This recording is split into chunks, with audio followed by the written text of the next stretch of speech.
राजस्थान में सियासी संकट का समाधान ढूंढने में जुटी कांग्रेस पार्टी सरकार और सचिन पायलट के बीच विवाद खत्म करने के फॉर्मूले पर मंथन कर रही है। हालांकि अभी तक सचिन पायलट की मांग पर फॉर्मूला तय नहीं हुआ है, लेकिन सूत्रों का कहना है कि इस पर तेजी से काम किया जा रहा है। पार्टी सचिन के मसले और मांग के समाधान की कोशिशों में जुटी है। दरअसल अशोक गहलोत सरकार की कैबिनेट में अभी 9 पद खाली है। सचिन इसमें से 6-7 पद अपने लिए चाहते हैं। कांग्रेस पार्टी को यह देखना है कि सचिन की मांग के अलावा 18 निर्दलीय और बीएसपी से कांग्रेस में शामिल हुए विधायकों की आकांक्षा कैसे पूरी की जाए। राजस्थान में पायलट बनाम गहलोत विवाद के बीच सूत्र ये भी कह रहे हैं कि कांग्रेस पार्टी को उन विधायकों की आकांक्षाओं को भी ध्यान में रखना है जो 6-7 बार से जीतते रहे हैं। इसके अलावा पार्टी में सचिन पायलट की भूमिका क्या होगी, यह भी कांग्रेस आलाकमान तय करेगी। सूत्रों के मुताबिक सचिन पायलट 9 खाली पदों में से 6 से 7 मंत्री पद अपने समर्थकों के लिए चाहते हैं। पायलट की ख्वाहिश है कि उनके करीबी विधायकों को मंत्री परिषद में जगह दी जाए। ऐसे में कांग्रेस पार्टी इस संकट के समाधान का क्या फॉर्मूला ढूंढती है, इस पर सियासी जानकारों की निगाहें टिकी है। इधर राज्य की मुख्य विपक्षी पार्टी बीजेपी लगातार कांग्रेस के अंदरूनी संकट पर निगाहें बनाए हुए है।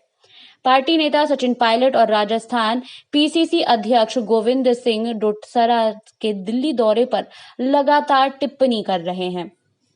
वहीं पायलट और डोटासरा के दिल्ली दौरे को लेकर बीजेपी के वरिष्ठ नेता और राजस्थान विधानसभा में उपनेता प्रतिपक्ष राजेंद्र राठौर ने कहा है कि कांग्रेस के विधायक रूपी धावक दौड़ लगा रहे हैं और पता नहीं वह किधर चले जाएं। राठौड़ ने कहा है कि राजस्थान में अपमान की राजनीति हावी हो रही है, जिसका भुगतान प्रदेश की जनता को करना पड़ रहा है।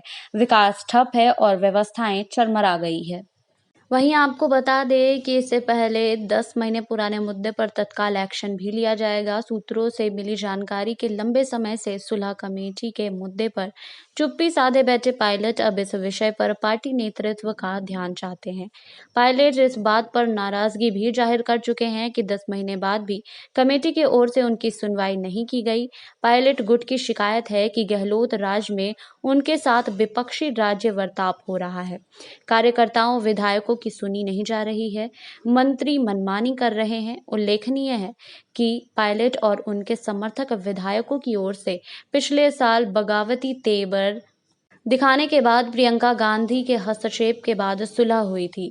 इसके बाद खुद प्रियंका गांधी ने 3 सदस्यीय कमेटी का गठन कर पायलट खेमे के मुद्दों को हल निकालने का आश्वासन दिया था। वहीं मिली जानकारी के अनुसार सचिन पायलट और दिल्ली बैठक इसलिए भी खास है क्योंकि सूत्रों की ओर से बताया जा रहा है कि पार्टी नेतृत्व सचिन पायलट मंत्रिमंडल विस्तार और राजनीतिक नियुक्तियों को लेकर उनसे चर्चा करना चाहते हैं। इसमें पायलट समर्थक विधायकों को मंत्री बनाने और राजनीतिक नियुक्तियों में भागीदारी जैसे कई विषयों पर मंथन होने की संभावना है। इधर जानकारी यह भी मिली है कि कांग्रेस की ओर से पायलट को महासचिव पद देने का ऑफर दिया गया था, जिसे उन्होंने ठुकरा दिया है। सूत्रों की माने पायलट राजस्थान से बाहर नहीं जाना चाहते, वे यहां बिना पद के रहकर भी काम करने के लिए तैयार हैं। जानकारों के अनुसार पायलट की ओर से महासचिव पद न लेने के वजह पर विस्तृत चर्चा होने की भी संभावना है। उल्लेखनीय है कि सचिन पायलट दिल्ली पहुंचने के साथ ही कांग्रेस प्रदेश अध्यक्ष गोविंद सिंह डोटासरा भी दिल्ली पहुंच गए हैं। हालांकि डोटासरा का कहना है कि वे कांग्रेस के राष्ट्रीय सचिव और राजस्थान के सहप्रभारी रह चुके काविज निजामुद्दीन की मां के निधन पर संवेदना जताने आए हैं। लेकिन बताया जाता है कि डोटासरा राजस्थान प्रभारी अजय माकन से मुलाकात करेंगे, जहां उनके बीच पायलट विवाद से लेकर प्रदेश की राजनीति से जुड़े विषयों पर चर्चा होनी है। वहीं इस बीच फोन टैप का भी मामला सामने आ गया है। प्रदेश में चल रही सियासी खींचतान के बीच एक बार फिर फोन टैप का बम फूट गया है। कांग्रेस विधायक वेद प्रकाश सोलंकी ने सरकार पर पायलट समर्थक एमएलए के फोन टैप कराने के आरोप लगाया है। सोलंकी ने सहयोगी को बताया है कि उन्हें कुछ विधायकों ने अपने फोन टैप किए जाने के बारे में जानकारी दी। हालांकि सोलंकी ने इन विधायकों के नाम बताने से इनकार कर दिया। सोलंकी का कहना है कि उन्हें यह तो पता नहीं है कि कौन उसके फोन टैप कर रहा था और किसके आदेश पर ऐसा हो रहा है। राज्य सरकार फोन टैपिंग में शामिल है या नहीं, लेकिन कुछ विधायकों ने मुझे अपने फोन रिकॉर्ड होने की जानकारी दे दी है। वहीं सोलंकी ने खुद के फोन टैप होने की बात पर इनकार किया है। उन्होंने कहा है कि मुझे नहीं पता कि मेरा फोन टैप किया जा रहा है या नहीं। सोलंकी ने बताया है कि सब विधायकों ने एक ऐप का इस्तेमाल यह जांचने के लिए किया था कि क्या उनके फोन टैप किए जा रहे हैं। इसके बाद ही उन्होंने मुझे इस संबंध में जानकारी दी। विधायक सोलंकी का यह भी कहना है कि कुछ विधायकों ने सीएम को अपने फोन टैपिंग की आशंकाओं के बारे में सूचित भी किया है। वहीं उन्होंने यह भी बताया है कि कई सरकारी अधिकारियों से उन्हें यह जानकारी मिली है कि एसीबी विधायकों को टैप में फंसाने की धमकी भी दे रही है। वहीं यह पूछे जाने पर कि जिन विधायकों के फोन टैप किए जा रहे हैं, क्या ये विधायक सचिन पायलट खेमे के हैं, इस पर सोलंकी ने जवाब दिया है कि वे कांग्रेस के विधायक हैं। ध्यान रहे कि पिछले साल भी फोन टैपिंग को लेकर हुए विवाद के बाद पायलट समर्थक विधायकों ने बगावत कर दी थी।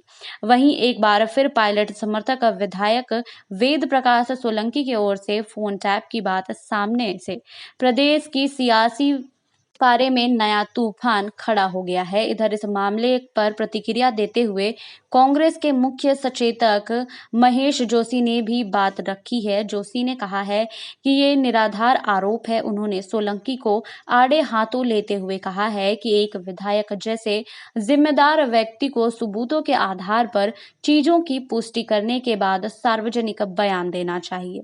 वहीं फोन टैप की बात सामने आने के बाद बीजेपी भी अब सरकार के खिलाफ मुखर होती दिखाई दे रही है।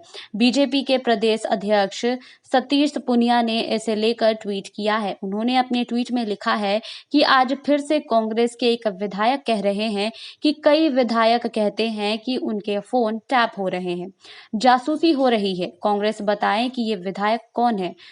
सो जा बेटा गब्बर आ जाएगा की तर्ज पर कांग्रेस अपने ही विधायकों को डरा रही है। कांग्रेस बताए गब्बर आएगा कब। वहीं आपको बता दें कि कांग्रेस विधायक वेद प्रकाश सोलंकी ने ये दावा किया है कि उनके विधायकों का फोन टैप किया जा रहा है। सोलंकी ने कहा है कि उनके विधायक उन्हें फोन कर बता गए हैं कि उनके फोन टैप्स किए जा रहे हैं। वहीं आपको बता दें कि राजस्थान में फिर से फोन टैप बॉम्ब फूट चुका है। पायलट समर्थक विधायक ने गहलोत सरकार पर गंभीर आरोप लगा दिए हैं। एक बार फिर से राजस्थान में कांग्रेस में आपस में ही भिड़ते दिखाई दे रहे हैं, पर फोन टैपिंग का अभी पूरा मामला साफ नहीं हो सका है। आपको हमारी रिपोर्ट कैसी लगी हमें कमेंट बॉक्स में लिखिए। बाकी और खबरों के लिए जुड़े रहिए SPN 9 न्यूज़ के साथ।